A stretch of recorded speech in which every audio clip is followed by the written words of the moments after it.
শহরে ফের বিধ্বংসী আগুন, এবার শিয়ালদার সূর্যসেন বাজারে। সূর্যসেন বাজারে একতলায় প্রথম আগুনের শিখা দেখা যায়। খবর যায় দমকলে। ঘটনাস্থলে পৌঁছয় দমকলে 5টি ইঞ্জিন। ঘিঞ্জি এলাকা হওয়ায় সমস্যায় পড়েন দমকল কর্মীরা। কালো ধোঁয়ায় ভরে যায় চারদিক। আতঙ্কে আশপাশে বাড়ি থেকে রাস্তায় বেরিয়ে আসেন বাসিন্দারা। আগুন ছড়াতে শুরু করে। ঘটনাস্থলে পৌঁছয় দমকলে আরো 15টি ইঞ্জিন। ততক্ষণে আগুন দোতলায় ছড়িয়ে পড়েছে। ঘটনাস্থলে পৌঁছয় পুলিশের বিপর্যয় মোকাবিলা দল।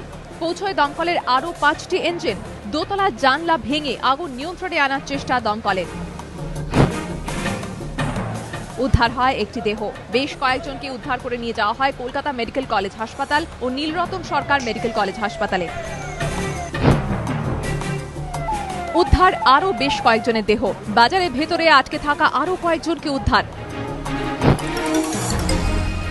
আরো কয়েকজনের দেহ উদ্ধার। মৃতের সংখ্যা বাড়তে পারে বলে আশঙ্কা প্রকাশ পুলিশের। ঘটনাস্থলে পৌঁছন পুলিশ কমিশনার সুরজিৎ কর পুরকায়স্থ ও পুরসভার ডেপুটি মেয়র ফারজানা আলম। ঘটনাস্থলে দমকল মন্ত্রী জাভেদ খান। বাজারটি বেআইনি বলে দাবি করেন তিনি। ঘটনাস্থলে মেয়র শোভন চট্টোপাধ্যায়। গুরুতর অবস্থায় আরো বেশ কয়েকজনকে উদ্ধার করে হাসপাতালে নিয়ে যাওয়া হয়। ঘটনাস্থলে যান বিরোধী দলনেতা সূর্যকান্ত মিশ্র। সূর্যসেন বাজারে পৌঁছন মুখ্যমন্ত্রী ও শিল্পমন্ত্রী। ঘটনাস্থল ঘুরে দেখে দমকল ও পুলিশ আধিকারিকদের সঙ্গে কথা বলেন মমতা বন্দ্যোপাধ্যায়। মৃতদের পরিবারকে 2 লক্ষ টাকা ও আহতদের 50,000 টাকা সাহায্যের ঘোষণা করেন মুখ্যমন্ত্রী। ঘোষণা, পরিস্থিতি সামলাতে আগামী দিনে আরো করা হবে সরকার। এটা ইমিডিয়েট সার্ভে করতে হবে।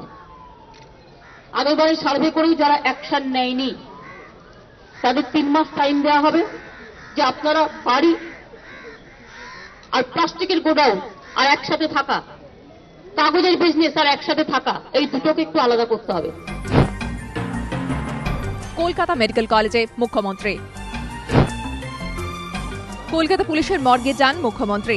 অগ্নিকাণ্ডে মৃতদের পরিবারের সদস্যদের সঙ্গে কথা বলেন তিনি। অশনাক্ত দেহগুলির ছবি মুচিপাড়া থানা ও কলকাতা পুলিশের মর্গে রাখা হবে বলে জানান মুখ্যমন্ত্রী। দমকল ও পুলিশের তরফে জানানো হয় 26টি ইঞ্জিনের চেষ্টায় সূর্যসেন মার্কেটের আগুন সম্পূর্ণ নিয়ন্ত্রণে। ভেতরে আর কেউ আটকে নেই।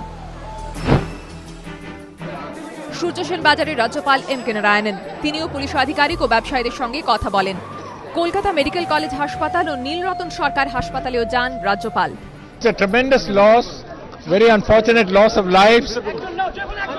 I'm glad that at least the fire was contained in a very quick time so that there were not more losses of lives or injuries. Sanjay Mitra, Prakash Singha, Aritrik Bhattacharya, Subhash Baidya ও রঞ্জিত সাউয়ের রিপোর্ট, এবিপি আনন্দ, কলকাতা।